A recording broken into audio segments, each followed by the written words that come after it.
Welcome to another Tecman Talks Dynamics. We're taking another CRM-focused episode today, and I'm joined with regular contributor to the podcast now, Jason Tromans, who heads up our CRM and Power Platform business, and also John Evans, who's Dynamics 365 and Power Platform consultant, again working in the CRM team. So the thing we're going to try and cover today is really a little bit around some of those things to look at when you're selecting a CRM partner, and maybe some things you haven't thought about with the way Power Platform is coming into this market. You know, is there any specific things that you need to take into consideration when you're starting to work with someone around that? I think from our point of view, Tecman, we obviously have a foot in both camps. We have a big established ERP Business Central practice that's been going for 20 odd years, and CRM I also is quite mature now. We've been going probably for over a decade, but I know we've really given it a reboot in the last few years. But we do both products, and I think the first question I was going to throw out, why does that matter? If we were talking to you, Jace, why is it important you work with a partner that does both if your project has both D365 products involved, ERP and CRM? I think from a point of view of the solution, the customer's after a solution, they're after an integrated system. And that often includes not just Business Central, it includes CRM, it includes aspects of the Power Platform, it includes add-ons, etc. And the idea is that a partner really wants to go, or a customer even wants to go to a partner and say, can you help me? Can you fix my problem? Can you be the long-term supplier partner for my solution?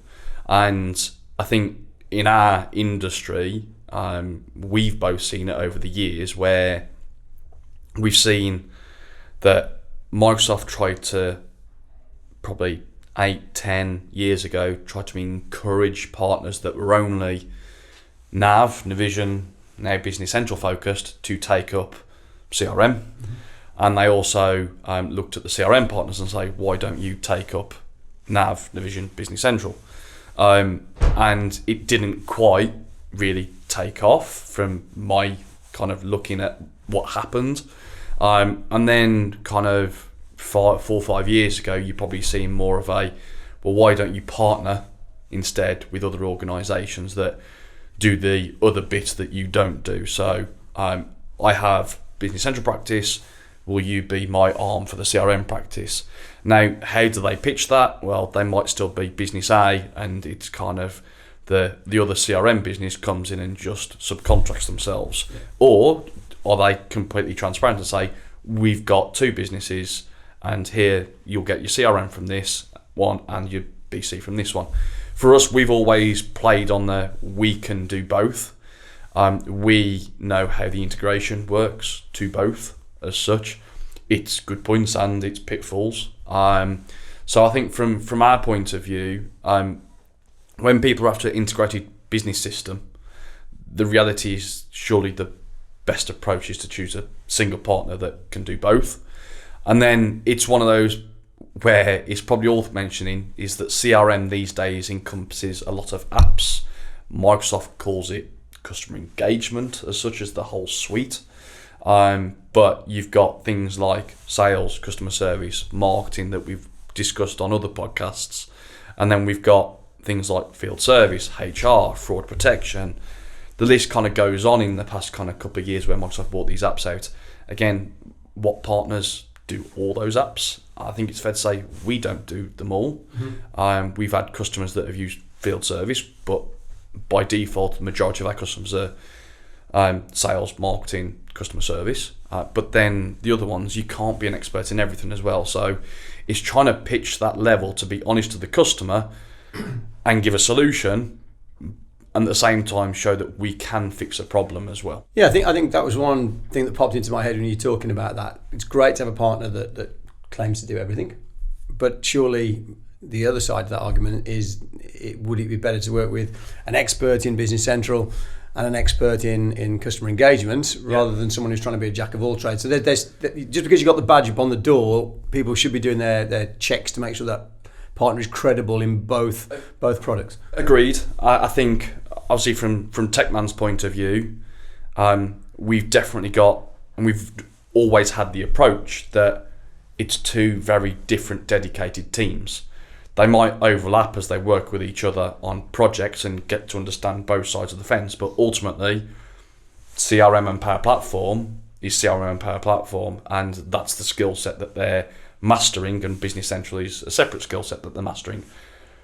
But then you can go within that, you've got CRM and Power Platform consultants that then have, just like Business Central, they become experts or got good knowledge in certain areas of certain apps or certain areas of the system as well, because again, the system is that vast and you can't be a master of absolutely everything. But yeah, that badge itself, obviously that badge is changing in of how partners are labelled. So what does a cloud business applications partner mean and all that kind of stuff? I think the reality is that when customers or prospects are asking a partner, how well do you know CRM or Power Platform or a business application? I think a good question to ask is, how many of your team have passed the certification? If you ask, do you get the badge?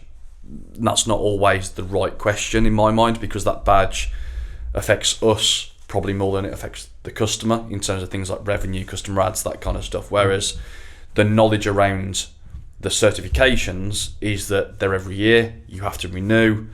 Therefore, those renewal exams are based on the latest functionality. So you're driving the team to try and make sure they're keeping up to date with what's coming new, and everyone in the CRM Power Platform team do those exams year on year at Tecman. Okay, so having been devil's advocate and said, is it worthwhile sticking with a partner that specialises in each individual product?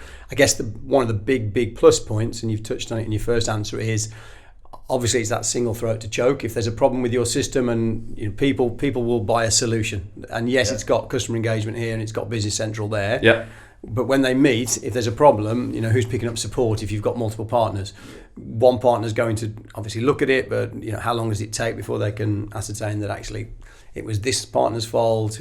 Who's paying the support for that? Who's picking up the responsibilities? What the customer wants? I think from a point of view, single throat to choke, I haven't heard that one in a while.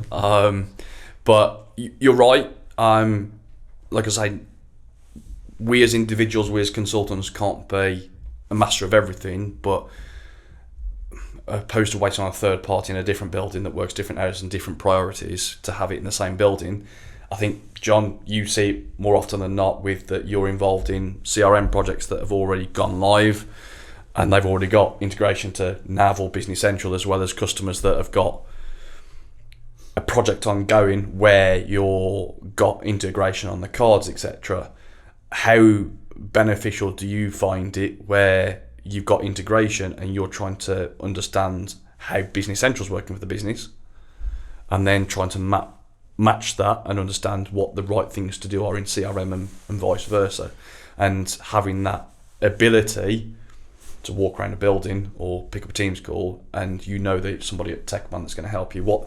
How do you think that helps you as a consultant over and above trying to speak to a different company that does Business Central? Obviously it makes it a lot more efficient. I'm currently dealing with an issue right now where the company we have to liaise with are in California. So it's one of those that if I send a message, I know I'm not getting a response that day. You have to hope you get it the next day, or not, it'll be the day after that. Yeah. So it just has that extra delay. So what would normally take a conversation just with somebody downstairs, and you resolve it, could be spread over a number of days. Yeah. The point that you make about the single throat to choke is a very, very important one. And again, it's with the same customer. We have another person who's responsible for some of the elements, admittedly not BC or CRM. It's more a third-party piece of software. But the amount of times when we look at it and we say, no, it's definitely not us who's responsible for that, and we then pass it over, only to find 2 days later we get a similar message to say, no, it's not us, we're sending it you back. And by which time almost a week has gone by, the customer still hasn't had anything resolved. Whereas if it is all under one roof, as it is with Tecman, you can just go downstairs and talk to it, and we know that whether it's one team or another, we have to fix it. Well, I think our SLAs would kick in, wouldn't it? So from a customer's point of view, if they have an SLA for a 4-hour response, then we've got to deal with that. If it goes between different companies, someone's going to put their hands up, and we'd like to think it all resolves itself, and sometimes it works, but I think the whole point of integration is an interesting one, being a CRM partner. Same concept being ERP, but we don't just integrate to Business Central. We've got customers that have got CRM, Yes. but they don't. Not sure why, but they don't use Business Central or Nav. And it's a case of, from an integration point of view, when it comes to a CRM partner, I guess I know our approach, but in terms of what would you expect a CRM partner to do when it comes to integration? Would you expect the other tool that we've got to integrate with to come to the party first? Would you expect them to go and find how to integrate with CRM? Or would you expect the CRM partner, i.e. Tecman, to try and go to the table and say, well, these are our options and this is how we can go about it? And for you, what would you expect a CRM partner to do if you were a customer? The ideal sort of situation you have is that you're provided with the details that you need. So if you've got a particular record that you have to then send across to somebody else, you're going to want to know, A, when does that record need to go across? Is it something that's going to be done on a regular basis? Is it going to be on the change of something? You also need to know what format it's going to be in. It's, there could be lots of options where, it could be text, it could be an integer, it could be a value / label. You also need to know about lookups and any kind of link to a different record. Do we need to extract that record and send it through? So it's really just kind of knowing, I suppose you'd say, it's what the handshake is. What is that other system holding out for you to pass to it? Yeah. And can you pass that information to be able to push it forward? When a customer doesn't know that, so they say, I need to put these two together to share data, would you expect a CRM partner to be able to help guide and start the process off to say, in previous experience, this is what we've done, and then start to give examples and what have we done before, I guess, in terms of yourself and others in the team that have started integration projects? As much as you like to make things understandable for customers, you tend to find that very quickly it gets very, very technical. It's not something that you can describe at a very high level very quickly. You need to look at data types and all these sorts of things. Now, in terms of the work I've done in the past, there can be lots of different types of integrating the data. Yeah. So in the past, one of the biggest data projects I did years ago was actually a CRM to CRM. It was a migration. Somebody was moving from one online system to another. But the data as part of it has been completely and utterly transformed. Yeah. What was in one format, it was not going to work with the new system. So you tend to find that, as I say, it gets technical very quickly. You need to know and have a full understanding of the data that you're sending, and also the format that it needs to arrive when it gets to the other system. And as I say, as much as you could pass that information on to a customer to then pass on to their third party, that really is only going to go so far. It needs to have those conversations, because unless you're actually getting into the technicalities of it with someone who has a full understanding of what the integration is, what needs to be sent or received. So would it be fair that we try and take the ownership where possible to speak to that source system, who's responsible for it, to try and take the complexity out for the customer? Yeah, it's always an idea to sort of start the personal relationships. If it's in-house, it's really easy because we know there's people working with them every day. When it's external, it is really getting that relationship so that you know when something goes wrong, you don't want to be in that situation that you're waiting for a response. You actually have that relationship. You have a named contact that you can hopefully email or send a Teams message, or at least jump on a video call just to sort of explain the situation and have that understanding at both sides.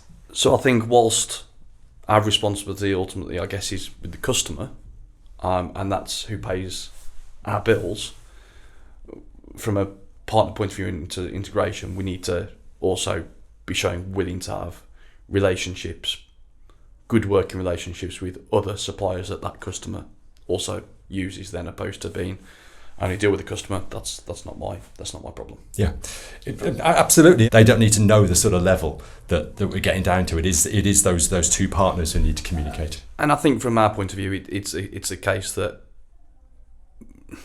it's speaking to the right people at the right time and trying to understand that, I guess. Yeah. Okay, I think just following on from that, and we talked about being a jack of all trades and being specialist, also understanding one of our customers, what they're trying to achieve, what their business is. We have quite a vertical focus, And we're seeing that in the market. I think in the channel now with people that provide the same services, most people are focusing either, on we're manufacturing and distribution. You've got people dealing with retail. You've got people dealing with not-for-profits, and so on and so forth. It's good to find the partner that I would say specialises in your field, because he's going to save a lot of time. They understand what you do, and have probably built these solutions multiple times before.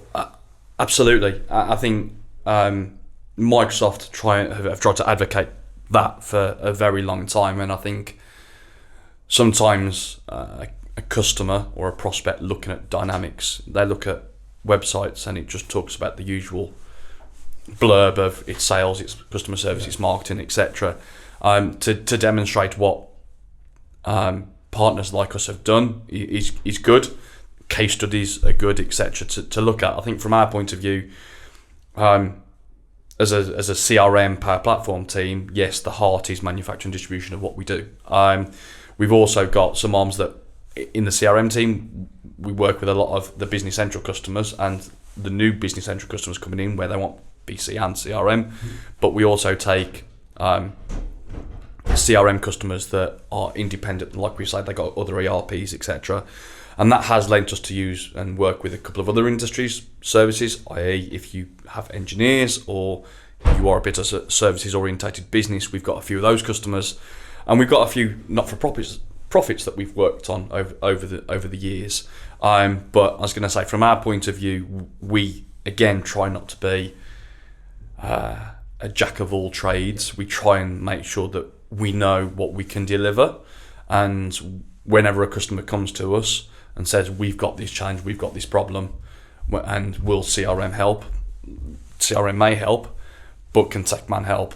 And the answer is always going to be an honest one. Yeah, I think a lot of customers, I'll use a phrase that's probably not entirely true, but they don't really care what product you're using. That isn't entirely true, because they will look who's the vendor, Microsoft, and the whole benefit of being in that ecosystem. But from the business challenges, they want a solution. And an element of that's going to sit in Business Central, where Business Central can't deliver that, or vice versa with CRM can't deliver it. The two work together very strongly, which is why we have both products in the D365 family. It is, and things around building materials, construction, where you've got that project type concept and opportunities that relate to it. Again, we've got structures that work with that.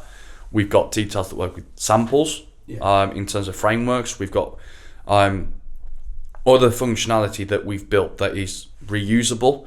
We've also built some other, I'll probably say, reusable solutions. Integration to DocuSign for signing off contracts and that kind of concept as well, which again isn't specific to an industry, but it's useful for that industry as such, like that. So building materials, food, beverage, service, consumer goods, some aspects of B2C in consumer goods as well, they've all can have those similar kind of requirements that again we can use time and time again. And it's the case that we're not consistently always starting afresh. And I think from our point of view is one of the biggest problems about how sticky and how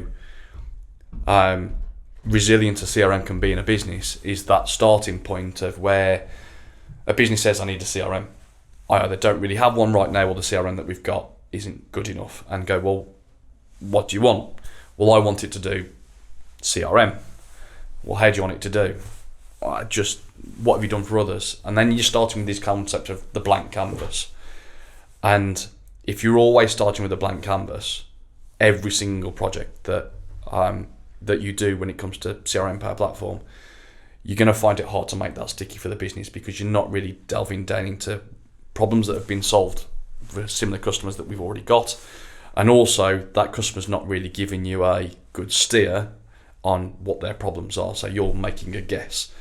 And then the likelihood is that 12 months time, sorry, but they no longer use the CRM system and you've now lost a customer. And subscriptions as a partner from us point of view, it's about long-term relationships for us. Realistically, that's where we gain the most value out of our customers, if we're being honest, but also customers should gain the most value out of us.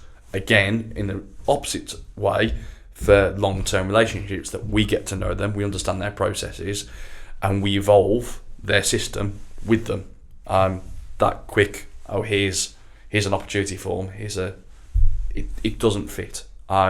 So I think from our point of view, we work in those industries, we try and repeat what we've done time and time again, and we've got starting bases that the team consistently either evolve or they come up with new challenges, and we're consistently now creating solutions that are reusable. Okay, so that's some good advice for looking for a generic partner, looking at what that partner's industry specialisation is, look what they've done before, look at their credibility, look at their teams, the way it's structured. All good advice. With Power Platform coming into the mix, it's the new kid on the block really with the Dynamics world and stretching past it. Is there anything that people should look at if they're looking to, or Power Platform's mentioned by a partner and they're not too sure? What should they be looking for from a partner, or what changes on that? To an extent, if you're a Dynamics 365 CRM apps partner, arguably in one way, you are a Power Platform partner. Because to go and configure CRM, you're going to make.powerapps.com, which essentially shows you the whole Power Platform toolkit as such. So you're using things like potentially virtual agents, Power Apps, portals, pages, all in the concept of with CRM. But the core thing is, as a Power Platform partner, it's not just CRM either. So what does it mean? I think as a Power Platform partner, you have a toolkit that is kind of a cloud-based toolkit first and foremost, that is designed to plug the gaps or address functionality that I would say your first-party apps from Microsoft. And what do I mean by first-party? Business Central is the first-party app. Microsoft have built it. They continue to build logic into it, and every 6 months you get a main update. Yeah. Same principle of the CRM, sales, customer service, marketing, etc. You get main updates. Now, you do get those updates with the Power Platform in terms of functionality, but what it is, that Power Platform allows you to build something that plugs a gap. So the idea is that some people will still have something. You've got Business Central, you've got CRM, but you might still have something in a Excel spreadsheet or an Access database because it doesn't really fit in Business Central. CRM with XRM, in terms of you can make it do anything, yes, potentially, but you've still got other stuff that's sitting out there that you don't really want to license with everybody else that's taking chunky licenses. So that Power Platform plugs gaps. The idea with a Power Platform partner is, I think from my perspective right now, it's finding the right use cases for it. We've got plenty, but also I think the partner channel is also at danger of going, great, this is new technology, but creating things that already exist. Okay. And what I mean by that is there are add-ons and add-ins for Business Central and CRM as such that some people, some organisations, some individuals are building out as Power Apps instead. And then you get to the level where how a customer goes, do I go, if you're a Power Platform partner, if you're also BC CRM and you've got an option of something that's off the shelf in AppSource versus a Power App that you can build from scratch, and the customer's going, well, you do both. Where do I start? And what should I choose? Again, things like there's arguments going, one could be a license thing and a cost thing, and is it more cost effective doing a Power App? Or is it the right thing to do it, choose an add-on? Again, things like expense apps, engineer apps and stuff like that. Again, there's arguments for both sides of the fence. From our perspective, we're building and looking at functionality in the Power Platform that, again, is repeatable to the industries that we work in. But I think from what is a Power Platform partner, I think in terms of the toolkit itself, I think, John, you can probably say what are the kind of tools that you're using on a daily basis or a regular basis across customers, even though you might be doing CRM projects in the background, what actually of the Power Platform are we actually using? The vast majority of those is Power Automate. Okay. This is something that has replaced workflows. You asked me 5 years ago what was the key feature of CRM. Workflows were the best thing. They allowed you to do all these different tasks. I cannot remember the last time I used a workflow, because Power Automate has taken what was great and just taken it to a far higher level. The stuff that a few years ago I couldn't even dream of doing without getting a developer involved, that now you can write in an hour or two using Power Automate. It's opened up such a wider field in terms of its availability and its usability. It's absolutely key to what we do now. So in terms of, but is that just available to us? Obviously, we're CRM, we're Power Platform, and we're writing flows, probably a lot of flows in relation to CRM, but we've got a big Business Central team at Tecman, and a lot of customers. So where does Power Automate come in? Yeah, I mean, absolutely. It connects to Business Central, it connects to Dynamics 365. The amount of connectors out there are massive. I mean, I remember when I first saw it a few years ago and tried having a play with it. I think I connected it to Twitter, and had it to do a few things like that. But there are lots and lots of different connectors. I mean, I think it's well into multiple hundreds of connectors that it can connect to. So CRM hasn't actually got to be part of this equation. It could be sending it from something in Business Central, which could be connecting to Outlook or Teams, anything like that. And it's allowed that sort of connection. So obviously I'm a Power Platform consultant, so most of my work is going to involve something that's started at CRM, but it's not necessarily confined to that. It can be used for multiple different applications. And I think that's fair. I think we are seeing, not a week goes by without a lead consultant or a consultant from Business Central at Tecman going, can the Power Platform, can a Power Automate or Power App, or can we do this? And can your team help? And whether it's helping integration, take data from an external source and put it in BC, take BC data and push it out to an external source, even CRM, to help write automation on workflows, for Business Central, opposed to using what's native when they want a bit more flexibility. So from our point of view, we're a Power Platform partner that isn't just confined to, we're a Power Platform partner as long as it's only a CRM project.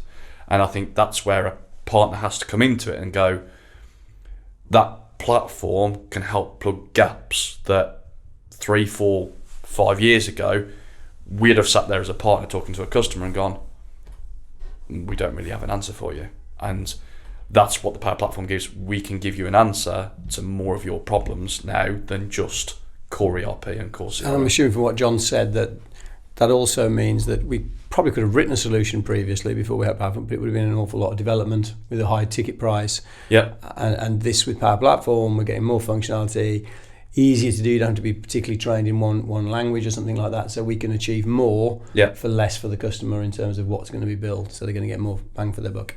And absolutely, the idea of this low code, I'm not going to say no code because there can be code in the platform, but low code is the promotion around it, is that when Microsoft do their wave 1, wave 2 releases, etc., when a customer has gone and done work in the Power Platform, is if we're conforming to that low code kind of mentality as such, then not all the time, because we never know what changes with Microsoft, but they're going to continue to keep working most of the time as Microsoft go through its upgrades, etc. So that's where, at this moment in time, building CRM, building Power Platform components and solutions as such, if we're building it using the toolkits available, we can. The managed service element at this moment in time for SMB industry, the customers that we've got, is relatively light in terms of there's not this, not another update. Actually, it goes through relatively simply. Okay. It sounds to me like we need to do another podcast on licensing anyway, in terms of what Power Platform costs compared to maybe what you're having to buy on a Dynamics 365 license. And also I know, and I think this is worthwhile mentioning, if you've got both products, as in Business Central and we'll call it CRM, you can have an attached license, which means one of those is going to be cheaper, again, if you're working with a partner, one partner over here that does BC, one partner over here that does CRM, they might both be selling you separate licenses and not making you aware. You could maybe have a very, very considerable saving on that. Agreed. And I think that's a valid point. Microsoft are trying to make it more cost effective for people or customers to take more of the stack, or the ecosystem as they call it, from that point. And you'll get the best advice realistically if you hear it from a single source. So if we were writing something in with the Power Platform, you mentioned Power Automate, we know there's other products and apps within that suite of products. If Tecman wrote something for the customer, who owns that? Who owns that IP, so to speak? Is it classed as IP or is it classed as a development? I think from our point of view, if you write it in a managed state, I guess, is that a partner can probably find it easier to. What do you mean by managed state? A managed state means you're creating something that's essentially hard to change. You've locked it down. To an extent, you've locked that solution, that functionality that you've built to an extent down. You can go and change it, but you can only change certain parts of it. You can't go and delete certain fields out of it once it's started to have data in it. That kind of concept. Unmanaged is I can go build something and then realise it doesn't quite work and then go change it.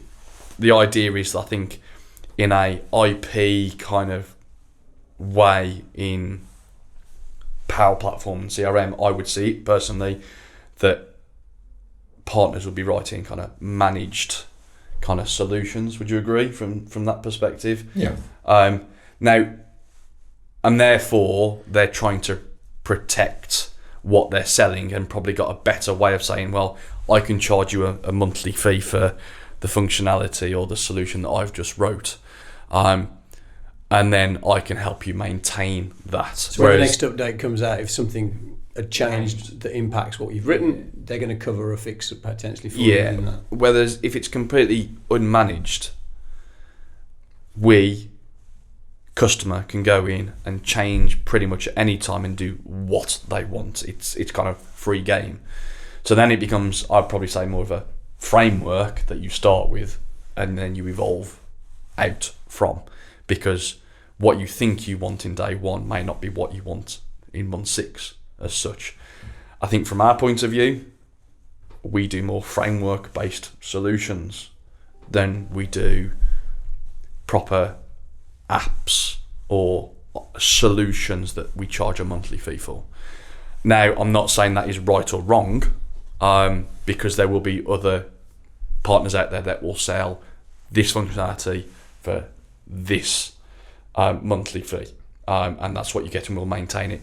But if we take samples, or if we take account management, and probably account management will let you say how customers can vary on that. We have a framework with a set of functionality and features to it, but not everybody wants all those features, and not everybody wants to work exactly that same way. And what you use in day one, where you want to evolve it in month 6, that framework becomes easier to evolve than something that's a bit more set in stone. So from our point of view, we're looking to create something repeatable, but also giving the flexibility to the customer that you can customize it a little bit. You can still evolve. And we're not, by the way, we're not washing our hands of if it's a framework and you evolve it, that's not my problem when Microsoft give you an update. That's not the point. We will still support it. We'll still help you with it. We'll still make sure that we're making it compatible as things go on. But we're giving the customer the flexibility that as their business evolves, their solution can properly evolve with them as well. So I think account management, give us some examples where our framework, you can pick and choose components that you want from a customer. Like, for example, you've had a couple of projects where they don't want the whole lot as such. Yeah. So I mean, the framework itself contains the full framework contains about 6 different components. And absolutely, we have customers who take them all, who want to use every single bit, and we use it ourselves internally. Yeah. But there's one project I'm working on at the moment. They say that's not going to be necessary. We won't need that one. So from those 6 components, we're just using the 2. And the beauty of the framework is that it's been designed in such a way that if somebody doesn't want to use these particular components, they don't have to. So we can just turn off the flows that interact with it, remove the links from the sitemap, and all of a sudden those components are just no longer in use. Yeah. It is that whole idea that it is I guess you call it a head start. Yeah. So we've written it before. We've written all the flows. We've written all the processes, all the code, all the rules that sort of allow this to work. And it means that when a customer has these requirements, which 80% of them are going to be fairly generic across the board, we can put this component in, and they're not paying for us to write all these tables and add all the processes in. We've already got something that is working and tested that we can then put in and then just tweak based on what their specific requirements are. So we've got some stuff that's a bit more productized that we can repeatable solutions that we can push and then do the last 20% perhaps for that customer.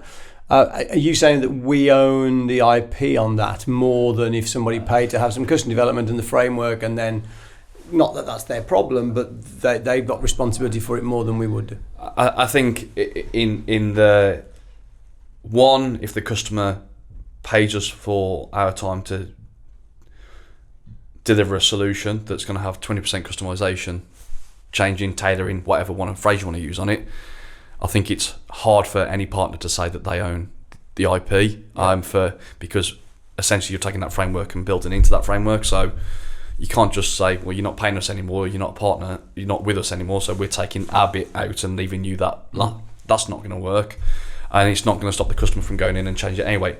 The reality is, from our view, is the customer pays for it, the customer owns the IP. They're not paying for a product as such. If they are paying for a product that was committed to, and they pay a monthly fee for and a monthly support fee for, then yes, I would say Tecman own the IP. But because with this head start concept, you're paying an amount that is cheaper as a one-off, that would be cheaper than the amount of days it would take to put it together, and then you're just tailoring it accordingly. So customer really owns it as such. And in good faith, can a customer go and change it? If another partner sees it, can they go rip it off? In principle, they could, but I think from our point of view, it's a relatively competitive industry anyway. So I think we're showing that trust and confidence in our long-term relationship more than anything with our customers, more than that. Okay, good. But it's always worth the customer just checking what they are signing up for. If they're working with someone, so they know what happens if they do decide to move on. Okay, so with the bigger projects, and maybe if we're moving someone from a different CRM system, they're coming onto Dynamics, do we have... I doubt there's a black and white answer here, but is Big Bang an option, or we want to phase the deployment, or does it depend on the customer? Depends on the customer and the solution, and and what they're coming from. I think is the important factor. If they're wanting to, I need to be off this solution, or I want to be off this solution, Big Bang is more common. I know this comes up in sales conversations, so we sit there and we get asked, and sometimes there can be like a hard deadline where if they haven't got off that product by such and such a date, they've got to renew for another 12 months. And Salesforce is exactly one that we've had this year. Is that we got given a problem, a challenge. The business is taking Business Central. It would make sense that they move to Dynamics. They hadn't had a good experience with Salesforce for whatever reason. And they wanted to move their customer service solution for all their brands into Dynamics. But their challenge was Salesforce says your annual renewal is due on some date in April time. And they said, well, our window of opportunity is essentially to get off Salesforce by that date, and then that's no problem at all, we'll move. But we need to be committed, because they were committing again for another 12 months, and they're sitting there going, well, I don't want to be paying two lots of license fees. That's probably one of the big considerations moving from a different CRM, whether it's HubSpot, whether it's Salesforce. Usually it's a year's commitment. A bit like CRM and Dynamics these days with NCE pricing, you're typically committing for the year. So your points to change have that down. So that probably forces more of I need to have everything that I had there here and better and gaps or problems, whatever I had. But otherwise, I think if they're coming from a mixture of solutions, it's on Outlook, it's on Excel, they don't really have a formal CRM system today, which, unsurprisingly, there's still a lot of businesses out there that don't really have a CRM system, which surprises me, but considering it's so important. But when you're leading a project, John, and you're trying to look at what their requirements are, what are you trying to do? Are you trying to how you can get everything all in together to go live to try and get a big return on investment straight away? Or are you trying to break it down into phases? I would normally try and break it down into phases, simply because it removes the uncertainty, or it minimises the uncertainty. Now, the vast majority of products, you cannot help it. There is going to be a big bang moment. If there's one system that's in place and all of a sudden you've got to turn that off and move over to Dynamics, you need to have a big bang. There are circumstances, you've said, where people are using a combination of Excel, Outlook, manual systems, paper-based systems, in which case you can turn CRM on and you can maybe have a limited number of users start to get data in. And then it can be a slow, steady migration. But the vast majority of products will involve at some point a big bang moment. Traditionally, I like to keep it to just one, so that you do that big move and then everything else is just building on top of something existing. Yeah. So we know that this works, let's add the next few bits. Because until you actually go live and actually start using live data, you're never 100% certain. I did a deployment for a customer yesterday where we tested it to death, but when we actually put it on the live system, we started getting some permission errors. Admittedly not particularly difficult to solve, but you want to try and minimize those levels that something is not working when someone's actually trying to work on the system. And it's that resistance, isn't it, to an extent. An ERP system such as Business Central, you've kind of got no choice but to use it. It needs to raise an order, it needs to send an invoice, otherwise you don't get paid. Well, CRM should be, I've said it before, should be just as important, because unless you manage that relationship, you're never going to get an order in the first place, or you don't do a very good job of the relationship, you're never going to raise an invoice again to them. But the concept is that people find it permission errors, or that psychological thing. If you start to see issues with a CRM, it's probably one of those tools where someone can go, oh, I'll just stop using it. Oh, I'll just go back to Excel, or I'll just walk around and tell somebody, or send a note to somebody on Teams, etc. And I can deal with it from that perspective. So I think that phased approach, especially as you're trying to grow into the solution, helps with adoption, but also helps customers start to learn. And if I'm honest, I now want more out of it, opposed to I've now been given all this and I don't really know. It's a bit overwhelming of where do I start? Yeah. And from a software partner like ourselves, a Dynamics partner, we've moved away from those days we would sell tens of thousands or hundreds of thousands of pounds worth of software, and we would have our margin on day one. We'd sell that and bang, whatever margin Microsoft were giving us was in the bank. Yeah. As we've moved to this subscription world where we're making often pence per user per month on a license, we, to have that relationship with the customer, I think this is really beneficial for the customer. By the way, we need to add value over the next 5 years for them to get the software. So we get our return on what we're doing as well, because we're not making that on day one. Yeah. And so when you talk about that actually having a phased approach, having a more sensible approach, rather than trying for us to get onto our next sale, so to speak, and get onto our next project, we're actually working longer now with the customers, and that product continues to evolve, and we're continuing to add, I hope, more value, more services that they see benefit from. They're going to get more out of the software as well. And hopefully we'll lose that element where you say, well, you need ERP because you can't raise an order, you can't raise an invoice. And CRM is also going that way, where it becomes integral to the processes within that business. If I'm honest, I think CRM has always been that integral, and ever since CRM software first existed. It's just that, how do partners like us drive the benefits and show the true value of what it would mean to a customer? The concept of losing a customer is costs you more in the long term, because keeping a customer happy, keeping them buying with you, is far more cost effective, cheaper cost of sale than keep finding new customers all the time, as a general train of thought. But if you can't manage that relationship to keep those customers, there's no point in bringing lots of new ones in when you're consistently losing them out the back door. And I think from our point of view, managing that relationship in a central place that has feeds from your ERP, has feeds from other systems that tells you about that relationship is important. And I think from our point of view, and I think even years ago, Tecman were possibly guilty of it. I used to work in a different role. I used to work for you directly in sales. And did we at Tecman 6, 7, 8 years ago really sell the true value of CRM in terms of what it should mean to a business? Personally, if I talk from personal experiences opposed to the rest of the team, I'm not sure I properly did.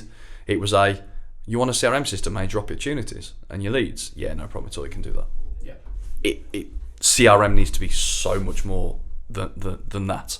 And I think that's where a partner really needs to get it and really know how to embed it inside of your business process as a customer.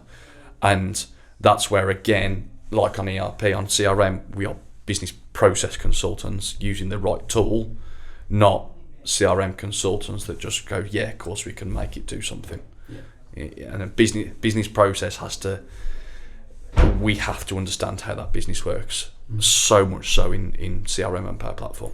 Well, we've always said, haven't we, for many years now, that it's not digital transformation. We prefer to call it business transformation. Yes, the digital side, of course, is massive, and how the technology can help, but it is a business transformation. And if we don't understand those processes, we can never, put them into a better place, better shape, or all the new features that come in every few months with the products. How you can utilise those if we don't understand the business place. Okay.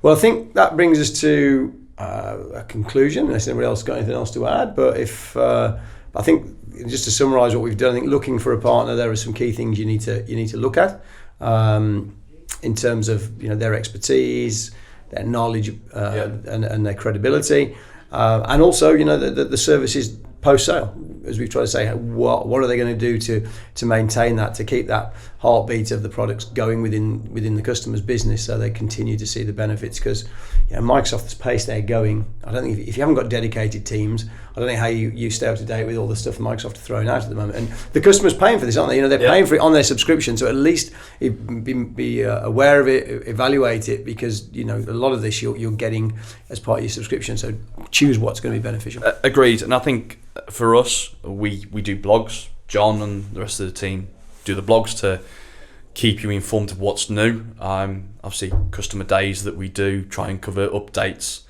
And whilst this is out to everybody, these podcasts are designed also to inform you not just of things like what partner to choose, but also technically what the solution is, what the new features are, and how to take best advantage of them. So we're trying to drive our knowledge to be as good as it can be.